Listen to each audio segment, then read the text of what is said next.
जैन कौम यूक्रेन के एक गरीब यहूदी खानदान में पैदा हुआ। घर में बिजली थी न गैस। ये लोग सर्दियों में भेड़ों के साथ सोने पर मजबूर हो जाते थे। 1992 में यहूदियों पर हमले भी शुरू हो गए तो वालदा ने नकल मकानी का फैसला किया, लेकिन वालिद ने वतन छोड़ने से इनकार कर दिया। माँ ने बेटे का हाथ थामा और ये दोनों अमेरिका आ गए। कैलिफोर्निया में इनके पास मकान था, ना ही कुछ खाने को था। अमेरिका में हुकूमत इंतहाई गरीब लोगों को खाने पीने की अशिया खरीदने के लिए फूड स्टैम्प्स देती है। ये स्टैम्प्स दरअसल खैरात होती है। ये लोग इतने गरीब थे कि ज़िंदगी बचाने के लिए खैरात लेने पर मजबूर थे। जैन कौम पढ़ने लगा। वक्त गुजरने के साथ साथ पढ़ाई भी महंगी होने लगी। फूड स्टैम्प्स से गुजारा मुश्किल हो गया तो जैन कौम ने पार्ट टाइम नौकरी तलाश की। उसे एक ग्रोसरी स्टोर में खाकरोब की मुलाजमत मिली। वो बरसों ये काम करता रहा। इतनी गुर्बत में वालिद से फ़ोन पर बात बहुत मुश्किल ख्वाहिश थी। वो 18 साल की उम्र में कंप्यूटर प्रोग्रामिंग के खत में मुब्तला हो गया। ये शौक उसे सेंट जॉर्ज स्टेट यूनिवर्सिटी ले गया। 1997 में वो याहू कंपनी में भर्ती हो गया। 2004 में फेसबुक आई और 2007 में दुनिया की बड़ी कंपनी बन गई।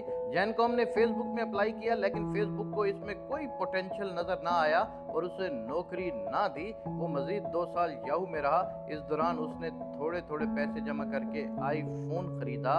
उस आईफोन ने उसके मुस्तकबिल की तश्कील की। जैन कौम ने फ़ोन इस्तेमाल करते करते एक दिन सोचा कि मैं कोई ऐसी एप्लीकेशन क्यों ना बनाऊं जो फ़ोन का मुतबादिल भी हो, एसएमएस भी किया जा सके, तस्वीर और डॉक्यूमेंट्स भी भिजवाई जा सकें और जिसे हैक भी न किया जा सके। ये आइडिया अपने एक दोस्त ब्रायन एक्टियन के साथ शेयर किया। ये दोनों इसी आइडिया पर काम में जुट गए, यहाँ तक कि 2 साल में एक तिलिस्माती एप्लीकेशन बनाने में कामयाब हो गए। ये ऐप फरवरी 2009 में लॉन्च हुई और इसने पूरी दुनिया को जोड़ दिया। ये एप्लीकेशन व्हाट्सएप कहलाती है। दुनिया के 1 अरब लोग इस वक्त ये ऐप इस्तेमाल कर रहे हैं। आप व्हाट्सएप डाउनलोड करें और दुनिया के किसी भी कोने में चले जाएं। आपको नया फ़ोन और नया नंबर ख़रीदने की कोई ज़रूरत नहीं पड़ेगी और आप पूरी दुनिया के साथ राब्ते में रहेंगे। जैन कौम को व्हाट्सएप ने चंद माह में अरबपति बना दिया। ये एप्लीकेशन इस कदर कामयाब हुई कि दुनिया भर की कंपनियों ने इसकी ख़रीदारी के लिए बोली देना शुरू कर दी, लेकिन ये इनकार करता रहा। फरवरी 2014 में फेसबुक भी व्हाट्सएप की ख़रीदारी की दौड़ में शामिल हो गई। फेसबुक की इंतज़ामिया ने जब उससे रब्ता किया तो उसकी हंसी निकल गई। उसने खुदा का शुक्र अदा किया और कह कहा लगाया, ये वो इदारा था जिसने मुझे 2007 में नौकरी देने से इनकार कर दिया था। हंसते हंसते उसने फेसबुक को हाँ कर दी। 19 अरब डॉलर में सौदा तय हो गया। ये कितनी बड़ी रकम है, आप इसका अंदाज़ा पाकिस्तान के कुल मालियाती ज़खायर से लगा दीजिए। पाकिस्तान का फॉरेन एक्सचेंज इस वक्त 22 अरब डॉलर है और पाकिस्तान 70 बरसों में इन ज़खायर तक पहुंचा है, जबकि जैन कौम ने एक एप्लीकेशन 19 अरब डॉलर में फ़रोख्त की। जैन कौम ने फेसबुक के साथ सौदे में सिर्फ एक शर्त रखी कि मैं फूड स्टैम्प्स देने वाले इदारे के वेटिंग रूम में बैठकर मुआहदे पर दस्तखत करूंगा। फेसबुक के लिए ये शर्त अजीब थी। ये लोग मुआहदे अपने दफ्तर या उसके दफ्तर में करना चाहते थे, लेकिन फेसबुक को उसकी जिद मानना पड़ी। तारीख तय हुई।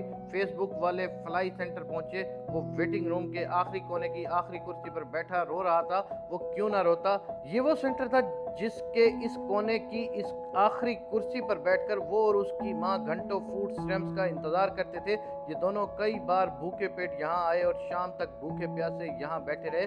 वेटिंग रूम में बैठना अजियतनाक था, लेकिन इससे बड़ी अजियत खिड़की में बैठी खातून थी। वो खातून हर बार नफरत से इनकी तरफ देखती थी, तंजिया मुस्कुराती थी और पूछती थी, तुम लोग कब तक खैरात लेते रहोगे, तुम काम क्यों नहीं करते। ये बात सीधी उनके दिल में तराजू हो जाती थी, लेकिन वो खामोश खड़े रहते थे। खातून उन्हें स्लिप दे देती थी, माँ कागज़ पर दस्तखत करती और ये लोग आंखें पोंछते हुए वापस चले जाते थे।